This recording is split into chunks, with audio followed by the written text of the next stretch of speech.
welcome to Disc Golfing with Legend. We're gonna play doubles, and today I'm playing with the man that you've seen on all of your EMAC Truths and EMAC Judges. Facts. Which is exactly how I first I knew who you were, was because of the discs. Because of the discs, which is kind of cool. You know, I've had a handful of people say, "Wow, I thought EMAC was a plastic." So yeah, no, this is me.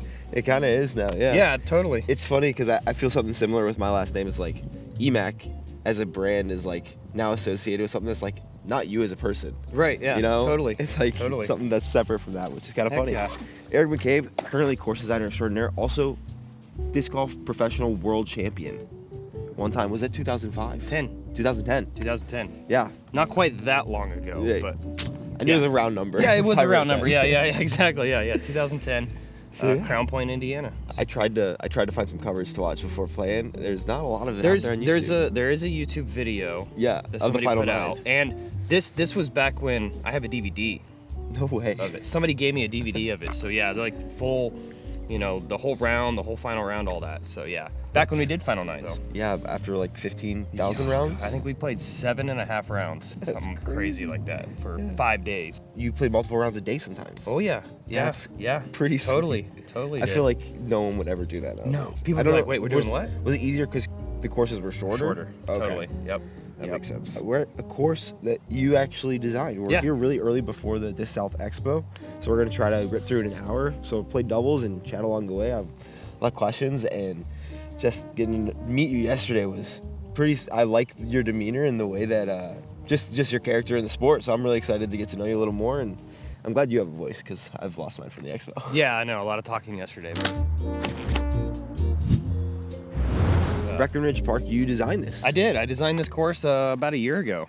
So wow. It's still pretty fresh for Yeah. the most part. You know, I came out, had a nice ribbon cutting. We had a double style of an event out here, something I love to do with all my courses. So this is a great little park style course. Great, not necessarily like super beginner friendly, but very beginner friendly as well. So 352, hole one. I say two off the top. Two off the top. I don't think either of us warmed up at all. No, not really. So hopefully it's good. I'll try out my Sphinx that'll be coming for this year.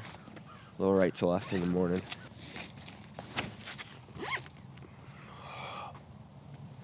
If it fades, it's good. A little short, I'll take it.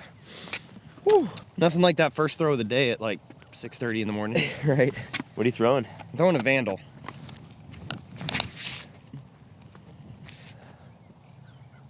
That is it. Oh, all right. baby. Let's go.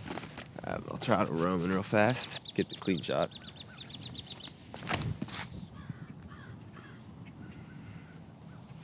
Okay, still pulling them high. It's a deceiving 350. Yeah.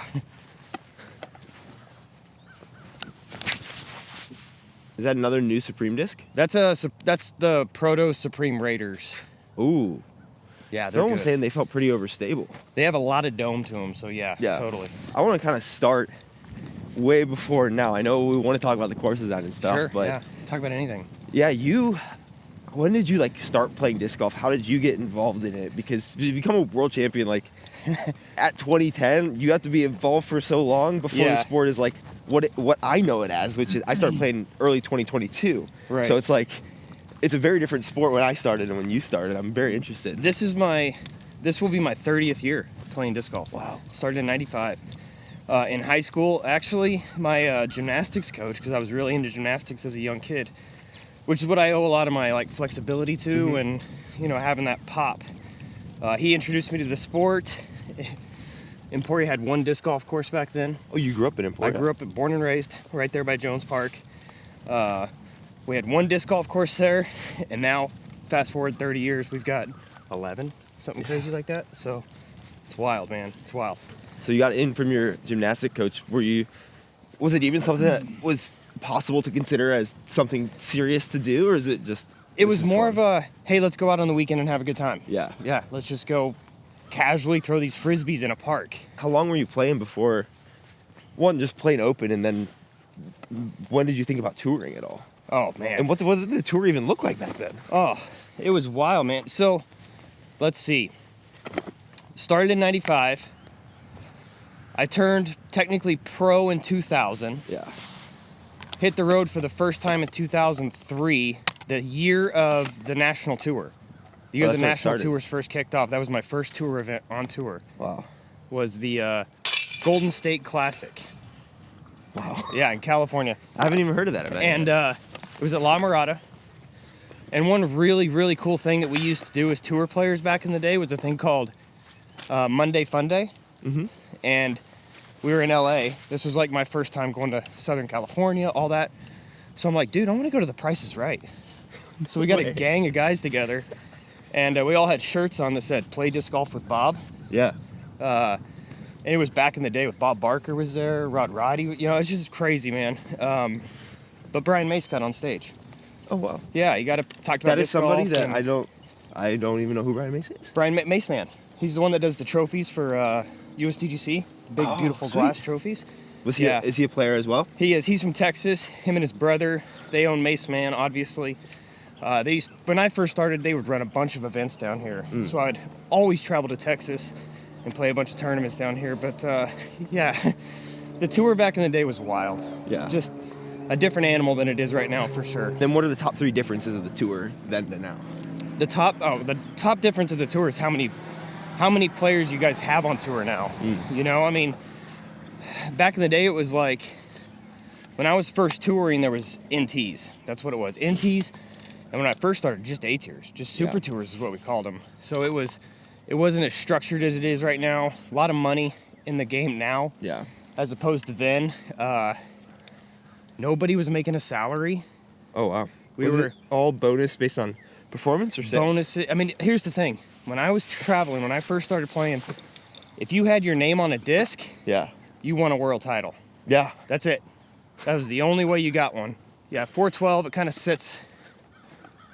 Do you want to like play the backdoor hyzer? Is that kind of That's usually what I do. I mean, if you've got a 400-foot forehand, it plays into the green a little better, but for the second hole this early, I don't know. No, I don't know if I have a 400-foot anything right now. I like to skip it off the top typically, and Cool. just hopefully it stays. I gotta remember. I keep trying to throw. Well, I haven't like played like an actual round since I've been down here, but I'm Yeah. in Denver, so like Oh, right. going from 5,000 Elevation, feet. yeah, the drivers totally. is the biggest difference. Putters and mids kind of similar. Yeah. But I pulled that out, and I'm like, I think if I throw this, it's gonna be over there. Right.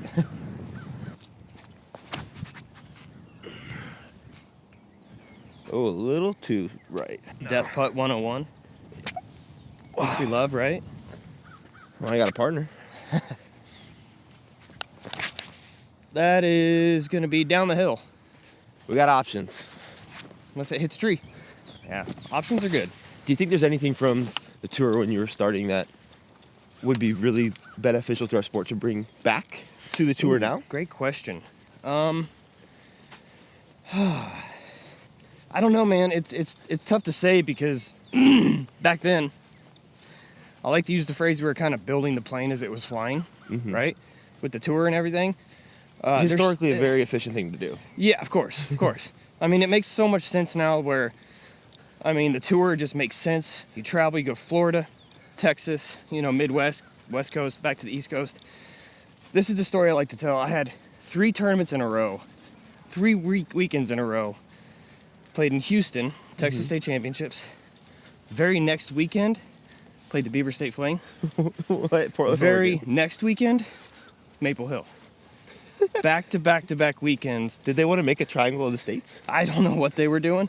I think it was the year that one of those was hosting a major, so it was just a B tier, but it was like, you don't miss Beaver State Fling. Yeah. You know, you just don't miss it. So it makes, I don't know if there's much I'd implement now than from back then. I mean, it's Yeah. just the passion. It's the tour now is just, it's insane. It truly Yeah. is.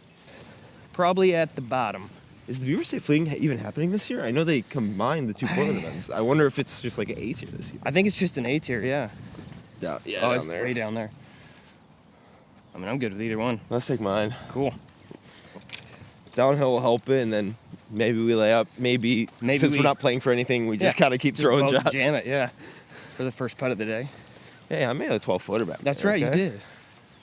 That's outside the bullseye. That's 2-X putt. I think I have an idea where this is going, but I might not. We'll find out. Ooh, hey, you gave it a chance, and it sat. Yeah, I think I'm like 25 feet. Well, I wanted to lay up to 28 feet. Hey, I like it. So, you started touring, you said, in 2003 and 2004. Yep. Took 7 years later, you're a world champion. What does that journey look like getting there? And then who were the main sponsor players back in the day? What did that kind of look like too? Main sponsored players? Traveling, players touring? in sponsoring players. Like the main like entities in sponsoring players. Like who? Innova Discraft.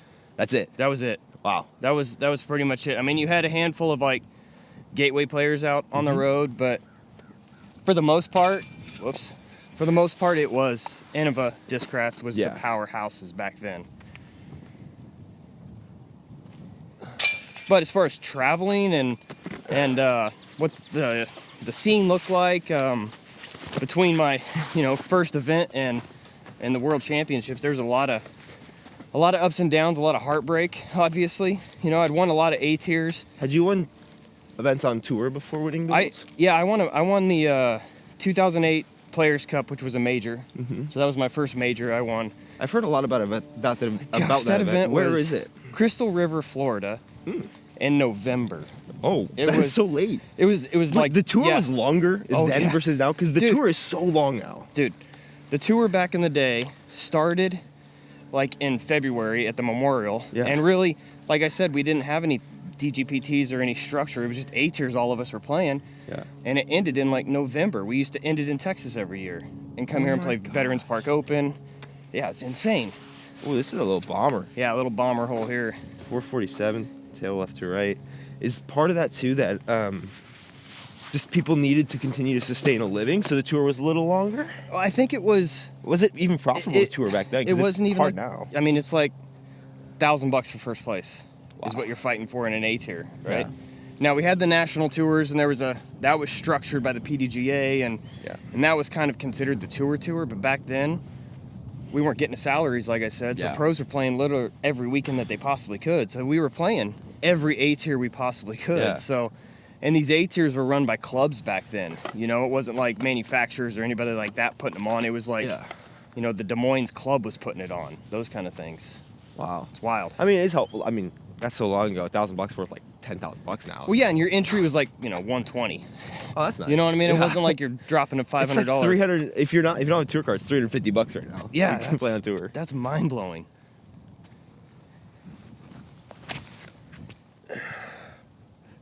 Oh, it's not as flippy as I expected it to be. Wow. Did you grab your disc? I did not. I'll grab it right now while you throw. I did not grab that Frisbee. Thank you for reminding.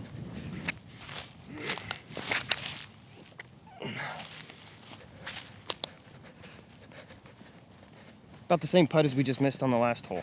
That was an excuse to let me wake up my hips. I appreciate you. Yeah, you're good. Thank you for remembering that. Yeah. Were there ways that players on tour were supplementing their income? Was it mostly off season, or was it during season? They found clinics and workshops. Tons of clinics on the roads. A lot of fly marts, like still to this day. People selling discs, doing whatever they can to get to the next event. Yeah. A lot of, there wasn't van life back then. If I remember, Nate and Val were like the first ones to have a Sprinter van on the road, and it was like, dang, that's cool. But everybody else, like handful of people had RVs that they would travel in. I had the 2003 Dodge Ram that I traveled in for most of it, and then I thought I upgraded when I bought a Honda Element. And I love that Honda Element so much, I bought another one when that one died. So I had two at one point in my career. But I spent time staying on people's couches. Wow. Made a lot of really good connections across the country, and just chilling, sleeping on people's couches. So a heist. A heist. What is that? That one says Catahoula, but don't pay attention to that. Okay. That is what the mold is right there. Nice. It feels like a kind of understable 12-speed. Yep. All right. Those are all high and left. Good to know. Hey, I like that though. When you miss, at least you're giving it an opportunity. And I'm missing the same, short left. Are there any EMEC discs that you don't bag or throw? Not really. I mean, I've obviously put like runs on EMEC trespasses and enforcers and whatnot, but the two discs that are mine that have my name in the mold is the Truth and Judge.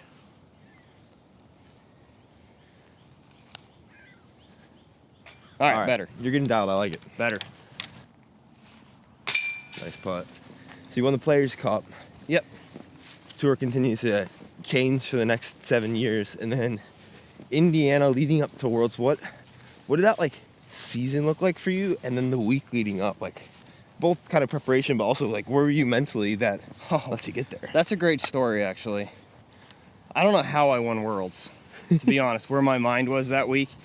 I had a lot of things going on in my life, a lot of weird stuff going on. At the time, I was traveling with Paige Pierce. Yeah. It was when I took her out on the road for the first time. Actually, I took both Pages out on the road for the first time. Pierce and Bjerkes, shoe. Was everyone on Team Discraft at that point? Yes. Yep. Everyone was on Team Discraft, and everybody was on Team Dynamic Discs. Oh. Right? Oh, because that was you guys, or Dynamic This is started the as an apparel 20th. company. This year will be the 20th year of Dynamic Discs, but we used to just print shirts, apparel, discs, those kind of things. Is there We any weren't a corollary to manufacturer. that in the sport right now? Like, is there anyone who's like today's Dynamic Discs from back then? OTB, Gotcha. I think OTB is a great example of that. Yeah, totally. Oh no. Oh. Oh wow. But yeah, at Worlds, like I said, I was traveling with Paige. We had a hotel room, and you know, a lot of people know me for my dog, Yeah. Ralph. You know, he's on his collar is actually on my golf bag, little with the actual little keychain. There he is. Yeah. So he was with us. I may or may not have told the people that we had a dog in the room. I think it was day 3 of Worlds. We got booted out of the hotel room. Oh my gosh. So we're like, day 3 of like 6 at this point. yeah. So we were like, what do we do? Where Yeah. do we stay? What's going to happen next? Wow. So we had to struggle and find a place to stay. Luckily, some buddies found us a couch and whatnot to sleep on. So Yeah. it was like, it was mentally dragging that entire week, trying to figure things out. And the final night, the RV showed up. Jeremy Resco showed up in the RV, and I got to stay in that. But it was pouring rain, and Wow. I didn't sleep in a wink that night, obviously. Nice. Go in. Come on. That's so good. That was the new retooled EMAC. Oh, sweet. Yeah. Yeah, a little more stable. I'm gonna throw a forehand, see if I can wake anything up. Okay. Yeah. Was the last day of Worlds in 18 and a final 9? It was. Like those days? Yeah, So you it was- played it was- 27 holes on very little sleep. Yeah. Hardly any sleep. Did you have a lead walking into the final round before the final 9? And going into the final round, I think I was tied for the lead With whom? with Felberg. Sweet. And then I was able to have the hot round during the semifinal round, and it gave myself a 3-stroke lead going into the final 9, which, I mean, you know, when you're an aspiring disc golfer and you want to win a world championship, 3 strokes is nothing, Yeah. right? So those nerves. Oh, and, gosh. when you're tired, I can't imagine. You know, when I think Ricky talks about it a lot, the blackout mode. Yeah. You know, it's hard to explain, or when you hear someone talk about it, like, what is that? But truly, it happens. Like, Yeah. I don't know what it was. It was the entire last day, I don't think my putter touched the ground once. Wow. One of those days, right? So Oh my gosh, you crushed it. it almost went in. Holy cow. New EMAX, dude. They're like fairway drivers. Crazy. That's nuts. But yeah, it was like blackout mode. Like, especially during the final 9, anything I looked at, it was just gonna go in. Yeah. Didn't matter how far out I was. None of that mattered.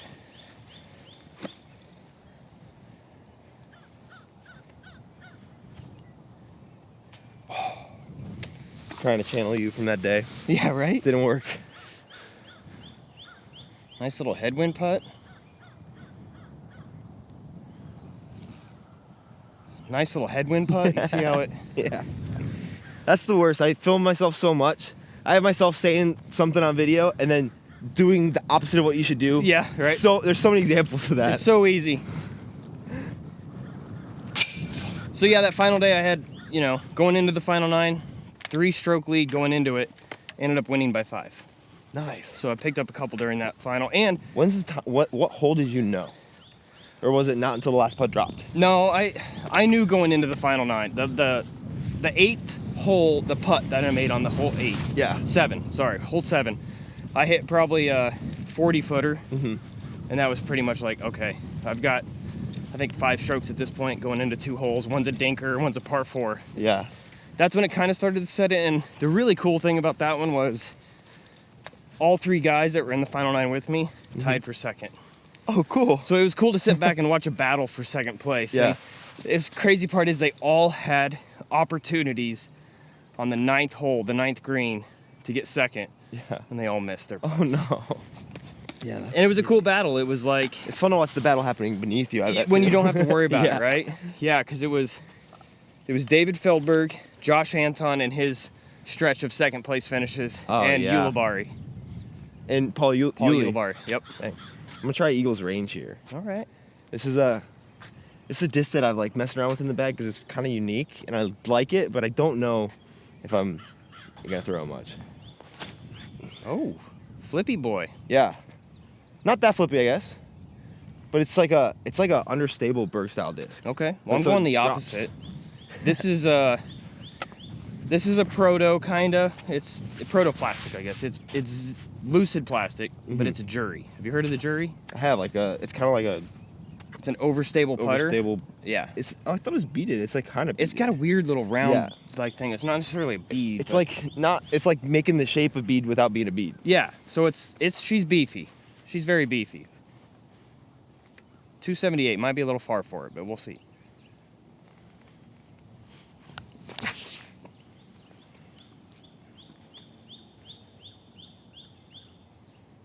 No, it'll work just fine. Yeah, I think that's pretty good. They're good. They're nice and beefy. We got another birdie. Let's go. Yeah. So the We'll final. get the rest of them. Yeah. The final putt drops. You're a world champion. Did they also like run up to you immediately like they do on tour sometimes? It's like he doesn't even have time to process it. Yeah. Here's the world champion. How did you do? Yeah. And the, you know what I always remember about like the interview afterwards was Terry Miller. Yeah. And Johnny V. Yeah. Johnny V filming on his like first edition iPhone. Yeah. You know, that's something I always remember from that trip for some reason. I don't know why, but that's something that sticks out. That's sweet. So that putt drops. You're world champion. How did your life change in the next 24 hours? Remember how I said I didn't sleep the night before? Yeah. I totally slept that night. You know, we had our celebratory dinner at Red Robin. Nice. Classic choice. Unlimited fries, baby. Yeah, heck yeah. So I had my phone. I left it in the RV. Yeah.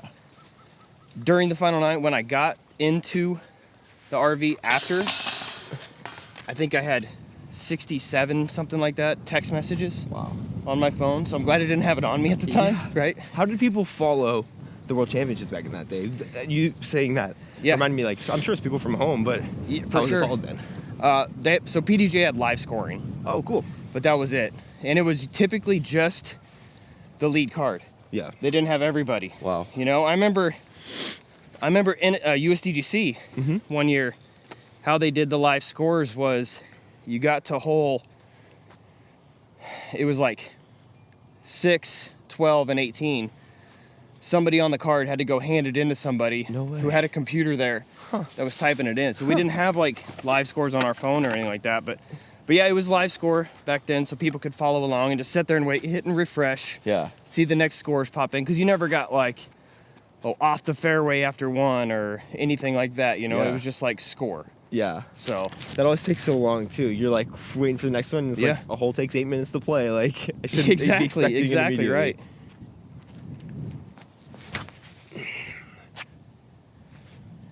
Ooh, that looks pretty. What was that thing? That's gonna be my Tour Series disc this year. It's a Proto Glow Halo Sphinx. Well, there's a selling point right there. It's the best shot of the day. I think I just need to throw some understable stuff. My body is so tired from that Oh man, yesterday.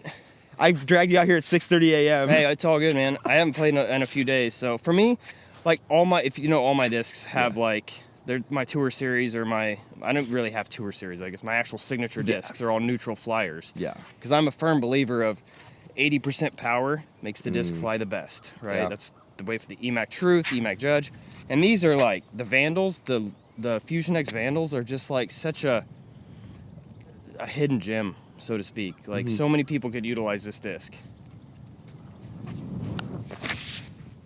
Yeah. Yeah, the Vandals, The closest. See, look how stable that is for a Vandal. Yeah. The X ones. It's really overstable for a Vandal. We don't want to shine on the same hole, partner. So. There were a couple holes there we didn't really want to shine, you know? At all. Yeah.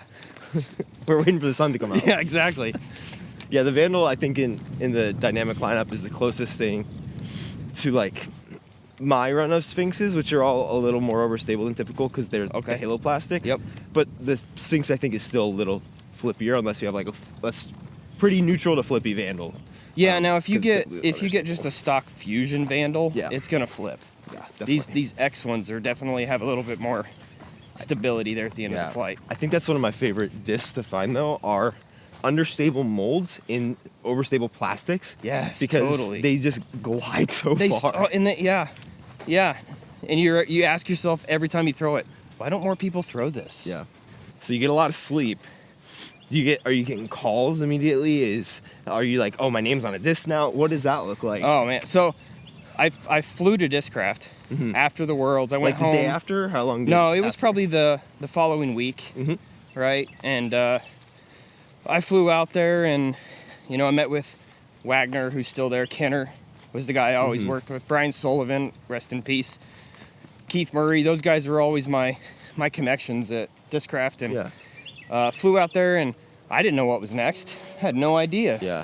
And we talked about a signature disc, and I said, I want the Buzz. Yeah. Right? Because obviously that's what won me the Worlds, and throwing mids is my game. But at the time, it was more like, no, we're not going to do the Buzz, which I was, fine with. Yeah. But they created the Buzz SS for me. That's so cool. So my name was on the Buzz so SS originally. I have a box at home Yeah. of EMAC Buzz SS's, a box of How many? EMAC TI Buzz Wasps. I probably have 40 of them. Wow. Brand new, never thrown, stock stamps. Crazy. I have a buddy who would go feral for one of those. Yeah, I'll send you one. I'll hook him up. It's kind of funny that you talk about the Buzzes because I didn't really even realize you were not on Dynamic, or like you were, but you weren't because it wasn't manufactured at the time. Sure. But it was Discraft. Yeah. And then I'm watching the Jomas practice rounds with Paul, and they're talking about Buzzes, like for Supreme Flight, like this last one.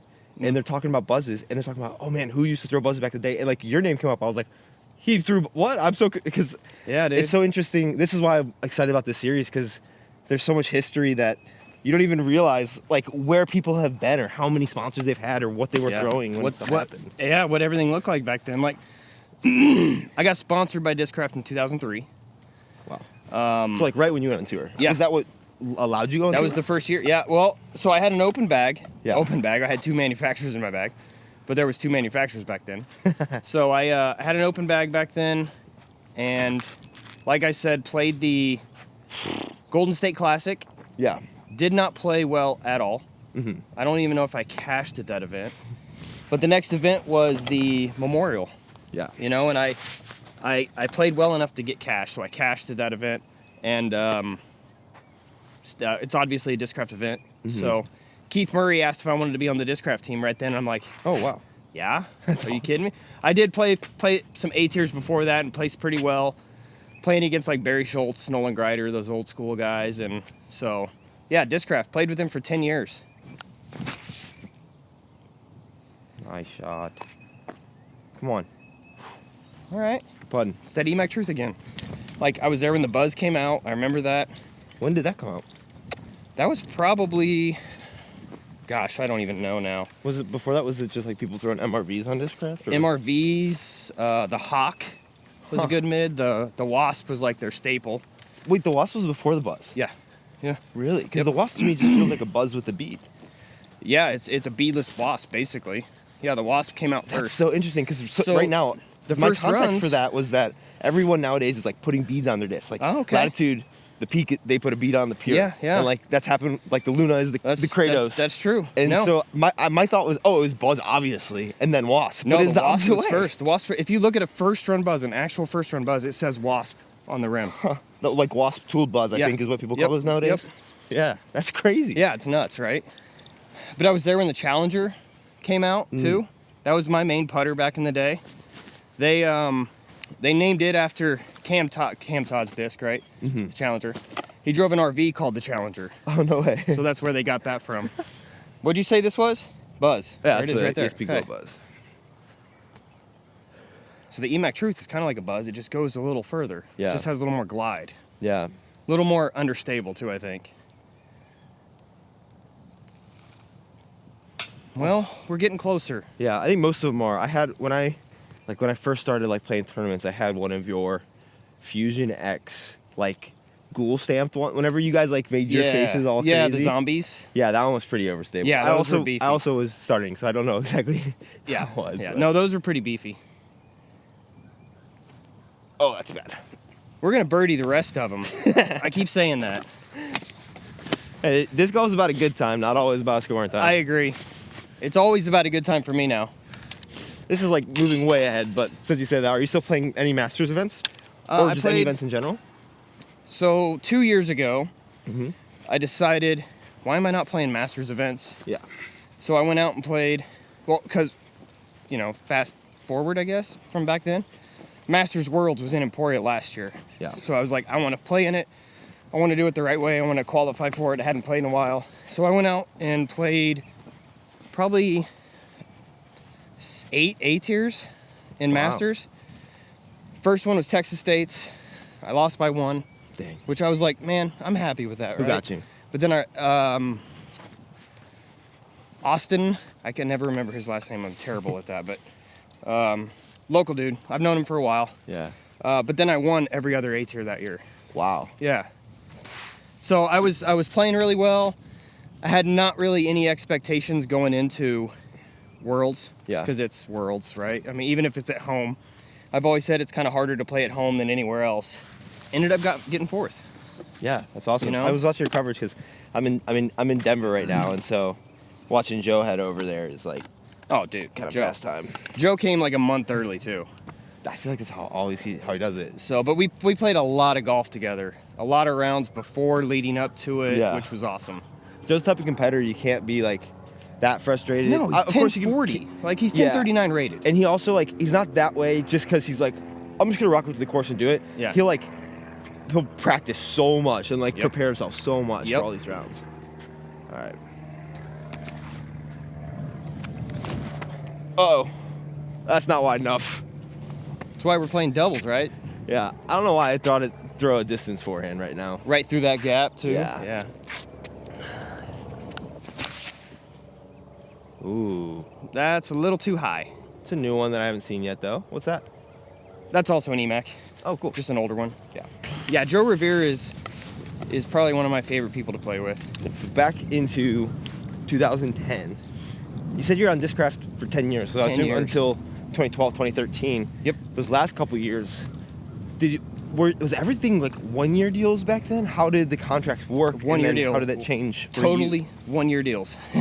Like it was. Even after winning, was it 1 year? Yeah. Wow. Yeah.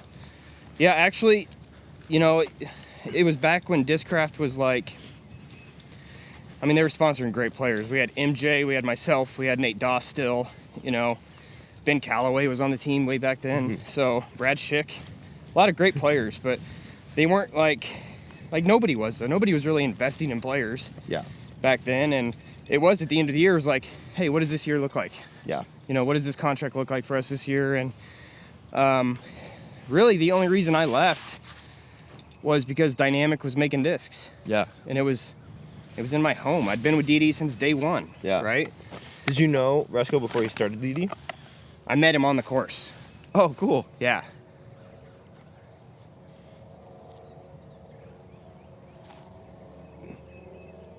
Oh. How did you miss that short? Yeah. It's kind of more impressive, honestly. Yeah, it is.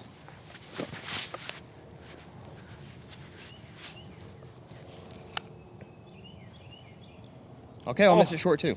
We're just impressive guys. Yeah, we are. Hey, early. Hey, if we played after the expo, we'd be shredding right now. I'd probably no. be more tired. I'm not gonna Yeah, lie. yeah, I would be I'd somehow play worse. I don't know how I'd be able to, but I would find a way. No, yeah, I met Resco on the course. I knew him as the Emporia State college kid that was buying discs and selling them on eBay, basically, is who he was. So yeah, I met him. He knew me. I knew him just from seeing him on the course. He knew me from being kind of the local guy that was on tour, traveling, playing. Yeah.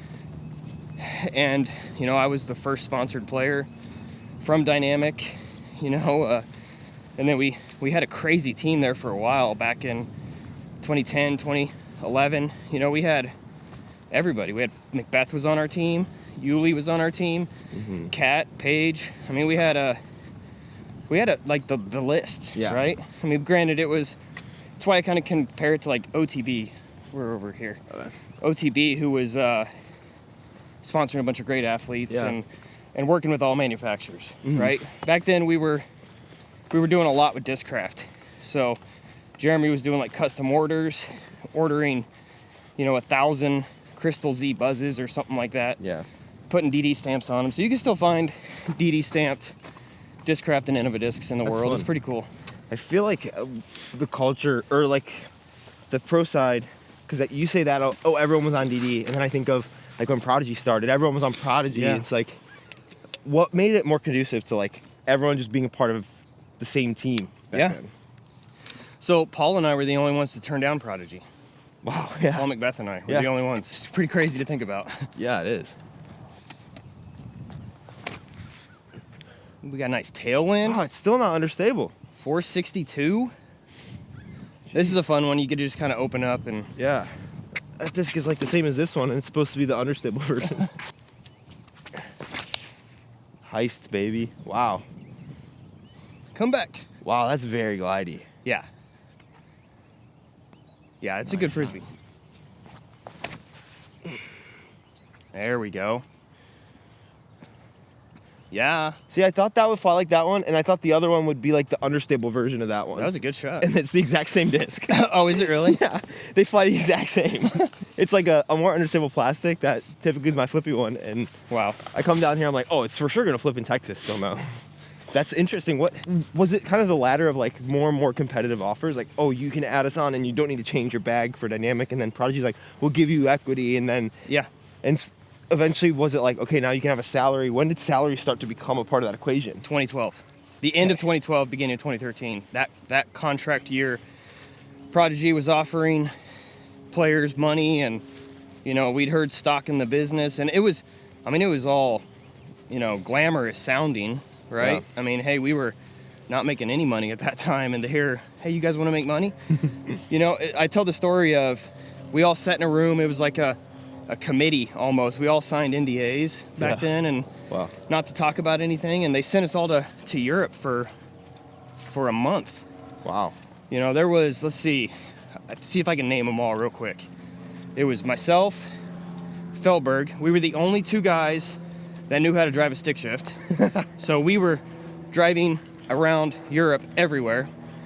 And then the other guys were Nico, Ulibarri, Paige Pierce, Cale DeVisca, Macbeth. I don't remember. There's probably a couple others I'm blanking on, but it was such a cool crew. And we all just traveled around Europe for a month doing clinics and playing events, and ended with the European Open. And it felt like a team, you know what I mean?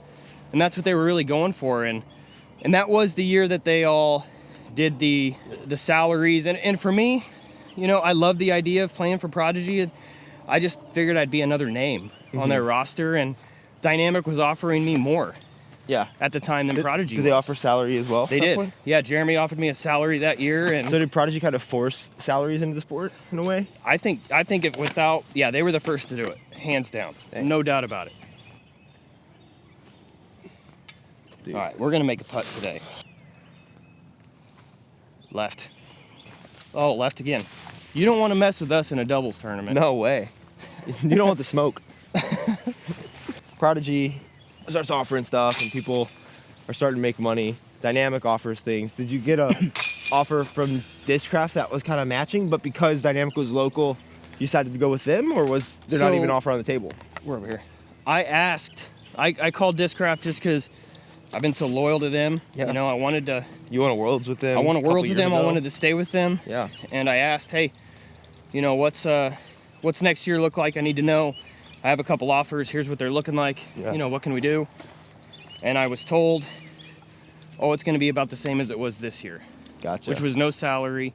Basically, entry fees paid. You know, my disc I was getting royalties on. Yeah. But Jeremy was offering, you know, salary, entries, a signature disc, pretty much everything that I could ever want and need. Yeah. So it was a no-brainer for me to just stick with it. Plus, it was hometown. Yeah. Right. I mean, this is a fun little. You either got a little turnover, a little sneaky hyzer line. Yeah. Looks like they just took out a bunch of dirt too.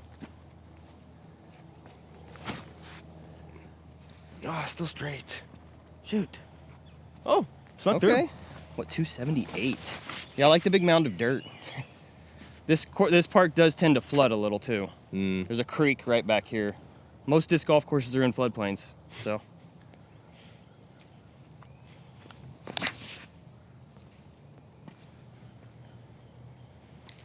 All right. You've been with Dynamic ever since. How long were you with Dynamic as like a touring player before you moved into your current role? As they were making discs, probably, let's see, 2 to 3 years that I was on the road full time, playing for just Dynamic. And then I started to, get older, obviously, and started to find a new passion for course design.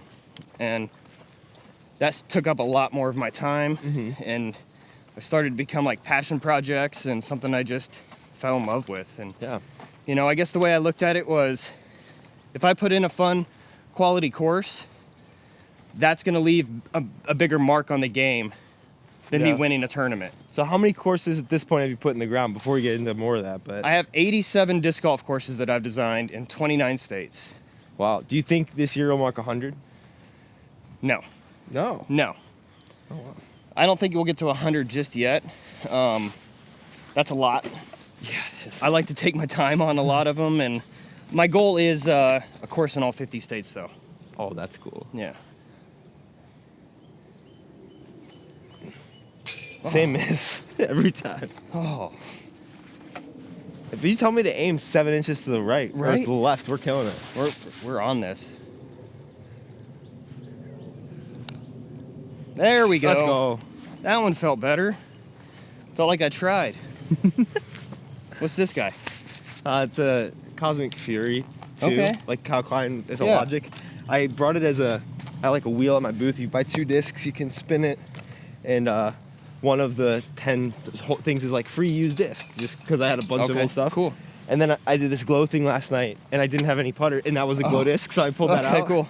And it flies all right down here, Nice. so I pulled it out. How did that transition work, and how did that change your playing career as you phased out of it? Is this like 2016, 2017 you're phasing into course design? Yeah, 2016, 2017. I was kind of forced into it a little bit with Emporia. Just having all these options and all this opportunity to design courses right there in Emporia, Kansas, which was huge for me. How many do you have in Emporia itself? We have 11. Wow. 11 courses in Emporia. And granted, that counts I mean, 9 holers and all that. Like that you designed is 11? I did 10 of them. Wow. Because we have a couple like private courses outside of town that I didn't design, but yeah, it's pretty crazy to think about. 10 courses in my town that I designed. And some of those are like 9 holers and whatnot, but there's just something about, designing a course. Plus I got tired of traveling so much, like the way I was traveling every week, week in, week out. Like that's a grind in itself. Oh, what is that bridge? I didn't even see that. You put that in there for a reason. I did. Now I remember why it's there.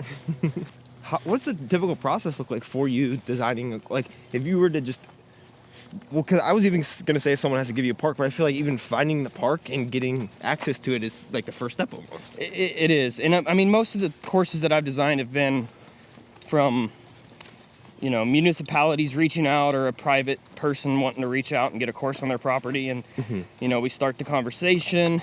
A lot of Google Maps, looking at it ahead of time. Are there good enough like 3D imagery that you can get an idea of like topography? I have some software that I can use for that, but most of the time it's on ground. It's on property. Getting there, walking, spending hours and hours. Go? It's up here. Oh, sweet.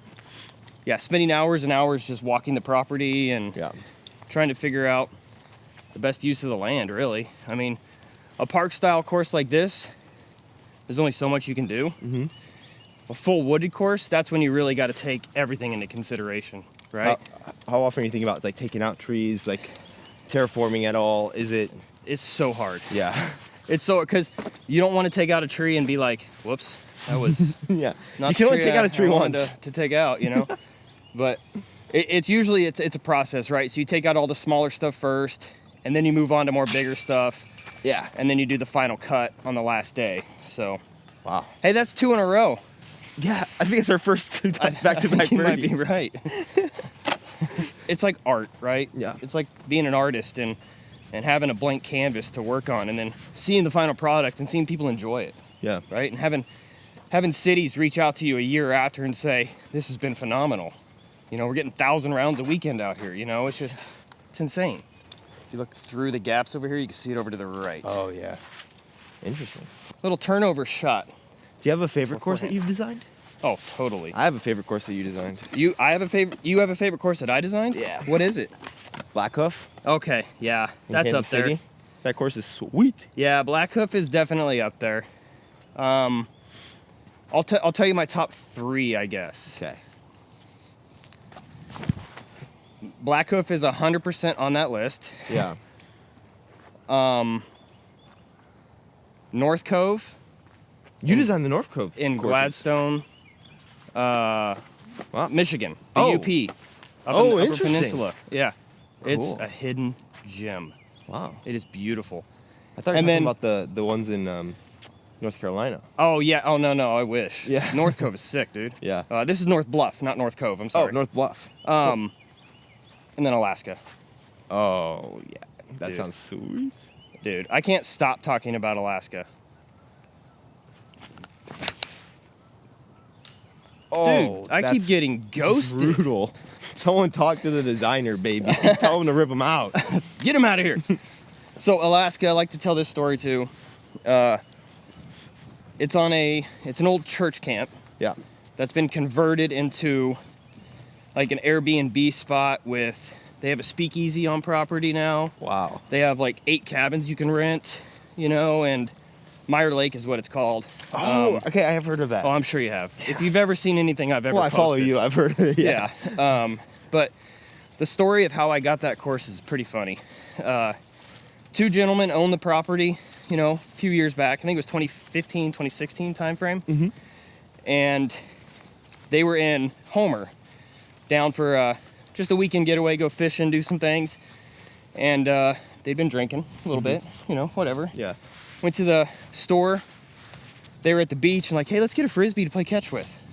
So they went to the store, bought a disc golf disc, bought an EMAC Truth. No way. Playing catch and like, disc golf? We should put this at Meyer Lake. And then they looked at the name, Eric McCabe. They Googled me, found out I was an actual course designer, brought me out to design the course. And it's like, you know, church camp, or not church camp, like camp as a kid, Yeah. like Boy Scouts, camp like that. Yeah. That's what it reminds me of. Wow. Because it's like we became best friends with Yeah. this family, and they fly us out every year to run a tournament in is so June. cool. And man, it's pretty phenomenal. Oh, this is interesting.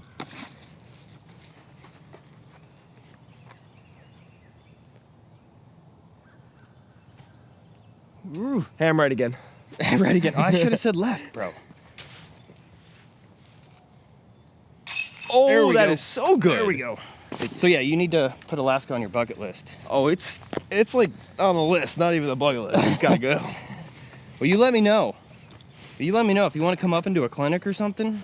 Yeah. Play an event. Do videos the whole time, man. Absolutely. Like, Meyer Is there, Lake- do you have a favorite hole that you designed? Oh. When you said that, the one hole that popped in my... Well, there's one at Meyer Lake, too, but the one that popped in my head was 18 at Blackhoof. Mm-hmm. Long to long. Yeah. Cross that little ravine over the little pond, Yeah. up the hill to the left. Yeah. Such an epic finishing hole. And then the other one is 16 at Meyer Lake at the reserve. Mm. It's this par 4, hardest hole on the course. You're elevated. You got to hit a gap 300 feet off the fairway, and it plays down this little valley to the lake. Basket sits Wow. like 20 feet from the lake overlooking Meyer Lake. It's just absolutely gorgeous. That is awesome. Are there any like major philosophies that you have as you're designing courses, like certain par that you're trying to keep, certain holes that like are good to have at every course? You know, it depends because the properties. Is this one to the left? Yeah, it's straight. Oh, okay. You can see it T-sign's here. got me. Oh yeah, a little bit. Yeah, every course is different. Yeah. Right. Every park is different. Every course needs to be different. So, I just go into it with a mindset of, I want everybody that walks off this course to say, "Man, that was a fun round." Yeah. You know, not just get beat up the entire time because there's more to be said about good quality fun like par 3 courses. Yeah. Kind of like what we're playing today. 100%. I'm going to throw a forehand. Woo. You know what? Who was it yesterday that told me I needed to get you to throw a forehand today? Really? Yeah. Was it Tyler? It might have been Tyler. It might have been Jesse, Trash Panda. Oh, okay, yeah. Oh, I flipped it though. All right, we're going to retake that. I No can do better retakes, than I'm that. sorry. That's This is fine. actually live right now. That's fine. Retake. You just need a Supreme Raider in your life. Another tree branch? That's a good one, though. That's a good Ooh. branch though. That was That's a good great branch. one. Yeah. Nice shot. Love my tree branches, I guess. So in your course design right now, there's no like specific par. Every course is different. Is that right now because disc golf is, in a hold sense, we have to take what we can get? So, Ooh. EMAC Truth, copper EMAC Truth. This is something I do at all the courses I design. Stash frisbees on courses for people to find. Oh, that's sick. It's one of my favorite things. All right, I bet that disc isn't found at this point when this video goes up, which should be the Wednesday after we record. So that disc, unless someone puts a disc in that tree somehow, Yeah, right. off the tee, I think that's pretty safe if you want to go and snag that. It's one of my favorite things to do though is hide an EMAC Truth on the. That's and awesome. giveaway. I'll do a giveaway on this video too. Oh, cool. Sorry. Go on. What were you saying? You're good. I kind of forgot a little bit. Every course being different is a part of the reason why, like every course design and every course is different because like we're not in disc golf terraforming land. We're kind of working with parks and trees and like land that we're able to get rather than like totally. stuff that because like your course designs look different if you could like go on a software and build land in a way that you could just pop it up. Similar to like what David McCormick has done at Eagles Crossing. Yeah. Right? If you have that kind of budgeting, that kind of funding for a course, Yeah. it's limitless on what you can do. But most of us are dealing with parks. Yeah. And there's And I think that's the way to grow the sport too. Like it obviously has to be 100% local, close. par 3 courses. community things. Yes. Let's go. That's like Finally. a couple in a row now. Yeah. Like 4. Hey, let's not look too fast. Hey. This next one's pretty tough though. A quality 9-hole course is so much fun for me to put in because I know for a fact a lot of people are going to really enjoy that course, right? It's like Hammond Park and just Emporia. aggregated all that data too. That 9 holes are what is like fastest growing in sport right now. Yep. People play 9 holes, come back and play more often if it's their first round, and like that's for me. Filming videos, 9 holes are the best because it's easy. They're also like sometimes they're not almost ever nearly as crowded because people can like rip through 9 holes. They're always close to the parking lot. Like now that I have a family, I feel like that's the type of course like that I want to go and play more often. Do you have a favorite 9 hole that you made? That I've designed? Yeah. Iowa, Piesta, Iowa. Huh. A little 9-holer. It's just like a pitch and putt, like average 220 to like 300-foot holes. Yeah. They had me put in a walking path too, which I absolutely love that they let me do it and not put it in after the fact, you know, which is huge. Yeah. Oh, what was that? Oh, no. That was a weird little turnover. That one turned a little on you. Yeah. I turned it and then the wind kind of like Is there a snapped it headwind down. out there, I guess? Maybe a bit. Yep, there's a headwind out there. Come back. Man. It doesn't matter though, man. Oh no, I shouldn't have said anything. That was looking so good.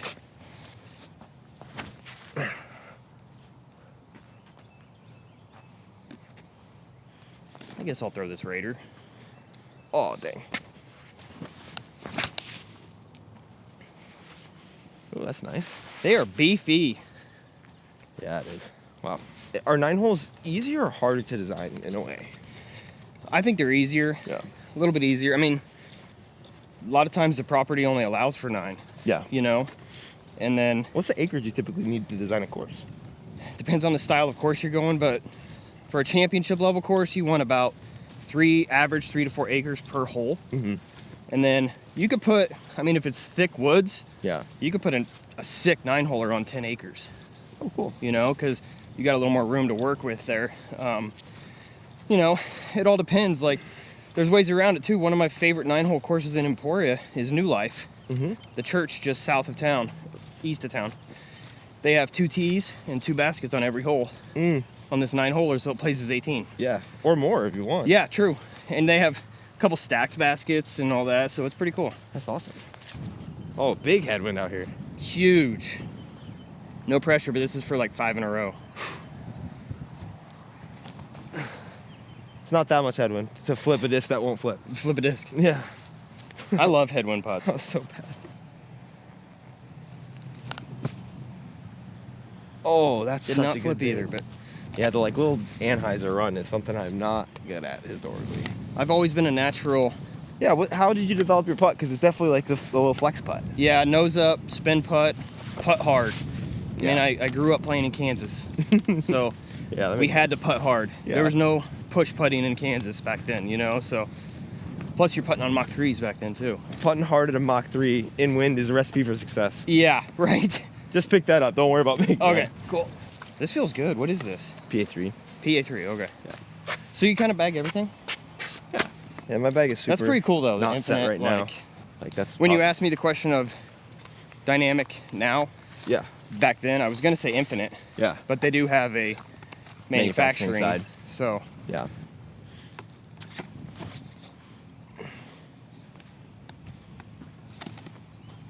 We got another one. Now you got to run it. Sorry. okay, You can't see it out there. I promise. It's next to the basket. perfect. Jump. Oh, what do you think you want? I feel like you already have such a lasting legacy on the sport. You have your discs. You now have courses. I mean, 29 states, 87 courses. Like, probably a majority of people who watch this video have played one of your courses. Yeah. And so, how do you see your legacy being moving forward? Is it continuing to just kind of do what you've been doing, or is there anything like that's next for you in disc golf, or even outside of it? Yeah. Well, I mean, I just want to continue. I have 3 goals for the rest of my career. Yeah. First one we talked about, course in every state. The next one is actually 100 wins, Oh wow. 100 PDJ wins. How many are you at? 95. Oh, it's close. Really close. This year, if you decide to play some major. Yeah, exactly. And then the Hall of Fame. Yeah. Hall of Fame's always been a goal of mine. Like, Is there anything that you have to do, you think, to get there? Like, what more do you add to your resume to get to a Hall of Fame career? I think the 100 wins would Yeah. help, but I would think I'm in. Yeah. But it's hard to say. You know, I'm not trying to count chickens before they Yeah. hatch kind of thing. But Is the Hall of Fame something that is strictly play-based in the PDJ, or is it also developmental in the sport? totally 'Cause developmental. I feel like that is very totally much developmental. It's all about what you've done in the sport. I mean, there's TDs that are in the Hall of Fame. Oh, There's cool. tons of players, obviously. But I mean, we haven't even touched on what I'm doing with college disc golf. Yeah, that's You not know? me. I should have asked. What's You going on know? with that? So, let's see. This is my 3rd year now, head coach at Emporia State University. They reached out and were like, "Hey, we're looking to do more involvement with disc golf because we're in Emporia. Why Yeah. wouldn't we?" And they reached out to Doug Bierkus at the time, and were asking for who can we get to coach, right? Who do we? And my name came up. I had a conversation with them, and next thing you know, I'm a salaried employee at Emporia State University. Oh wow. We're under the athletic umbrella. So I have Is that how most disc golf No. clubs are? no. 'Cause that Most seems of them very are unique. clubs. Yeah. Most of them are Oh, under you clubs. are a sport, not a club. We're a sport. We're under athletics. So we follow NCAA rules and regulations. So my kids have to have a certain GPA, Wow. volunteer hours. That's crazy. But yeah, we've got 14 scholarships. We have Huh. nice budgets to work with. Wow. Dude, it's like it Disc golf feels good. It's scholarship very is crazy. rewarding. That's very awesome, rewarding. yeah. Yeah.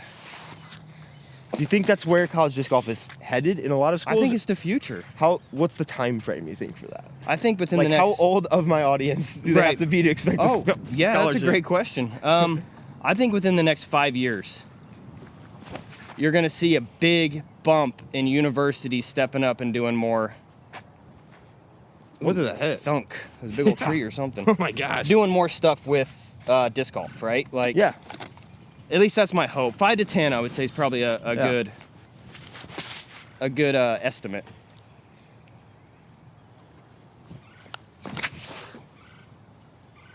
Get flat. Vandal flies like a felon, man. Crazy.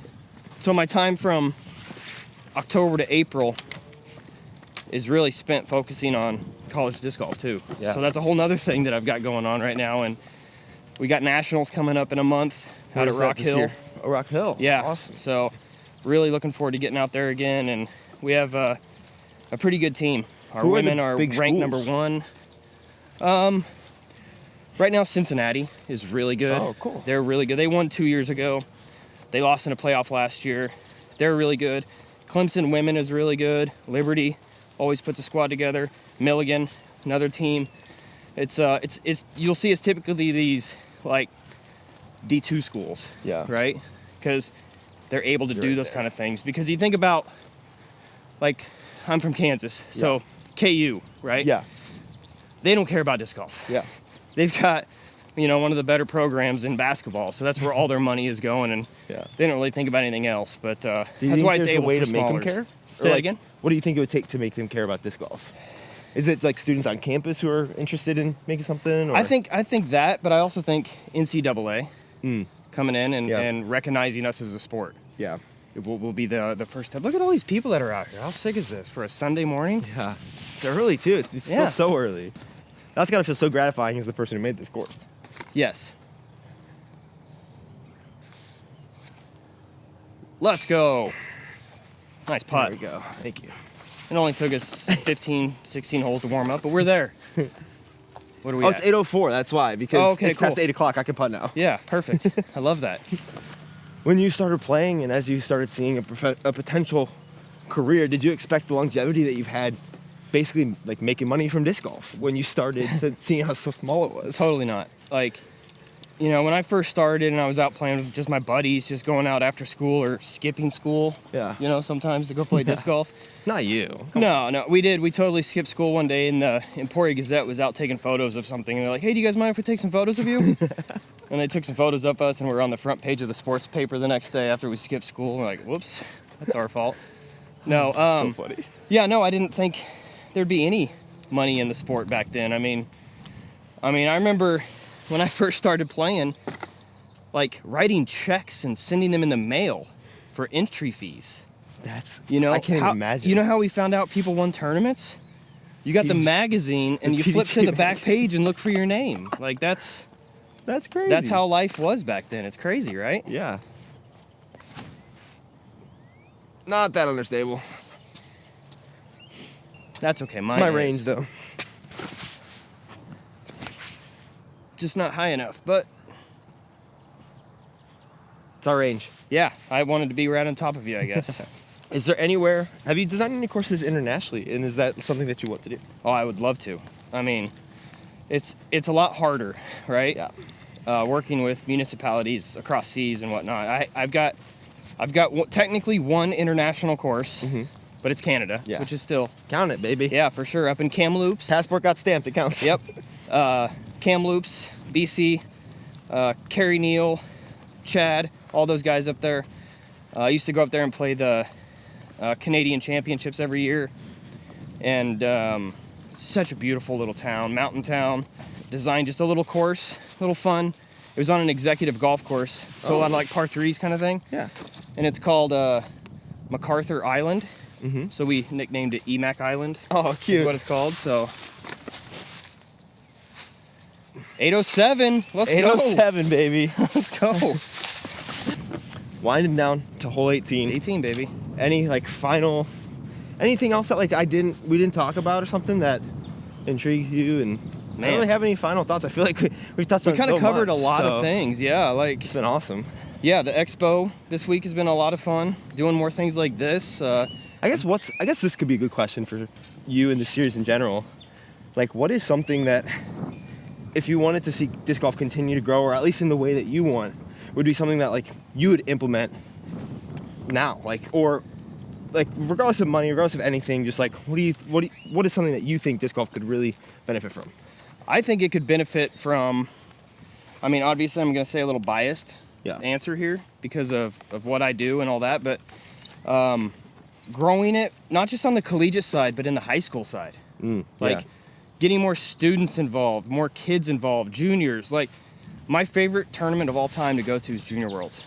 Have you ever been to a Junior Worlds? No, not yet. You need to go to a Junior Worlds. There is nothing more fun than watching these kids' faces light up.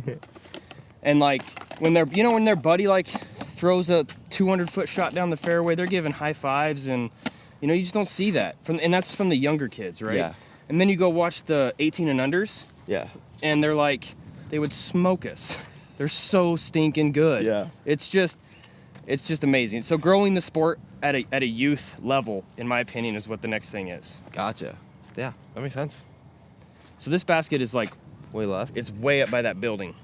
Okay. So I'm gonna try something really dumb. I'm gonna try caught roller. Hey, I love it.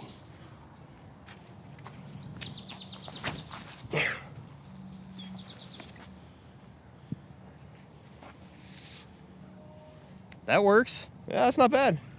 Still cutting too. Yeah, let's go. Yeah, I like that. I'm just gonna throw a boring hyzer. I left Colorado. I'm legally obligated to not throw a hyzer. Right? I think it's a breach of my contract with living there. That cut roller turned out pretty good. Yeah, it did. It was great. Your line is so much better though. Oh, we got a straight uphill, straight headwind. Yep. Straight hill, straight headwind, OB left. Good thing I'm throwing over stable. Totally easy shot right here. Yeah.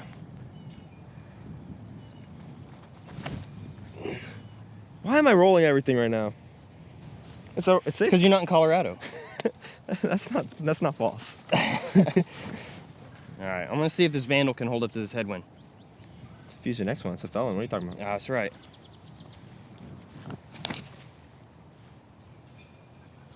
Wow, there's way more wind than I thought. Yeah, there is. I feel much better on my shot now. Hey, we got that putt. Yeah, definitely. We got that putt. We've been jamming on the last couple. When I got into, I'm very like, my other channel is all about like personal finance, business stuff. Like it's gonna turn into something slightly different but similar. This is right when Chris and Kona signed the same deal for very different reasons. And so I was like, I'm already on the social side. They didn't. Yeah? Kona's deal was not as lucrative as Kristen's. People don't realize because of the public number. Yeah, I think because everyone only looks at guarantees and they don't realize people make way beyond their guarantees. Yep, exactly. But like if you look at what's guaranteed, because that's what like is a safe number. True. They're like the same or similar, and everyone's talking about it like that. And so I'm like, I'm already on the social side. I want to get really good. Can I like find a way to get really good while also building a really sustainable business first? And so now like I never have to worry about making any money at tournaments. Like because I have like a little bit of not financial insecurity in terms of like the reality of it, but like my parents divorced because of finances, and so like there's something I should probably like unpack a little more about money. And so like I'm in a great position, but it's made better that like we can tour and be profitable on the road, and I don't have to worry about winning any tournaments ever. And totally. Like, that even makes me play better because now I don't have to worry about cashing. Like that's one less stress I have to figure out in my game. Yeah. So I kind of was like, let me figure out money first. That makes for and then I'll figure a out dangerous player too, right? Yeah, totally. All right, this is my range. I don't know what I was thinking. Drop. This is your range. I don't know what I was thinking. We got this. We got this. Nice little headwind to finish the day.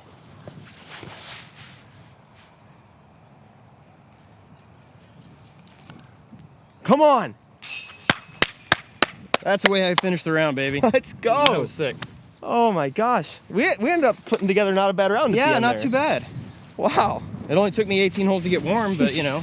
It took me 15, and then I cooled off, and then you got warm. It's perfect. We're the greatest doubles team. That's right. That's how it works. You can't be on at the same time. It has been a pleasure. Yeah. I hope you guys enjoyed. Let me know who else you'd want to see in this series. Like, very integral and important in disc golf, but today, like the people who got started my time 2022 and beyond, you might not know who they are. So that's right. Yeah. Can I give a disc away? Absolutely, yeah. Do you want to do it over on your Instagram like a shared post? Sure. Let's do it. New EMAC Truth. New retooled EMAC Truth. I got some brand new ones. I want to give this away. So go follow EMAC. It'll be like a combined post on our Instagrams, and all the details will be there. Thank you so much. Appreciate it. Thanks, man. Yeah, and subscribe to his YouTube channel. He's putting out content too, and stuff. But if you're a local municipality watching my video, tell them to design a course, please. Okay, please. Bye.